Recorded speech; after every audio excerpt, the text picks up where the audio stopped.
விபத்துகளிலிருந்து காக்கும் வேல் மந்திரம்.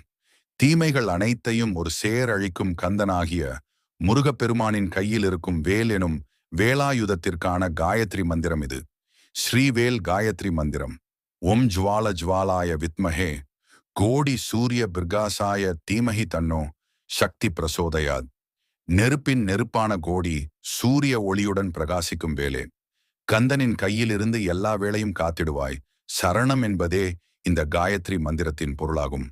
இந்த மந்திரத்தை தினமும் காலையில் முருகப்பெருமானை மனதில் நினைத்து துதித்து வர நன்மைகள் உண்டாகும். முருகப்பெருமானுக்குரிய செவ்வாய்க்கிழமைகளில் முருகன் சந்நிதிக்கு சென்று நல்லெண்ணெய் தீபம் ஏற்றி இம்மந்திரத்தை 108 முதல் 1008 முறை துதிப்பவர்களுக்கு வீண் கவலைகள், அச்சங்கள், தயக்கங்கள் அனைத்தும் நீங்கும். துஷ்ட சக்திகள், மாந்திரீக ஏவல்கள் உங்களை அணுகாது. காரிய தடை, தாமதங்கள் நீங்கும். எதிர்பாரா விபத்துகளை தடுக்கும். இது போன்ற ஆன்மீக தகவல்களுக்கு பத்மாவதி சாரீஸ் சேனலை சப்ஸ்கிரைப் செய்யவும்.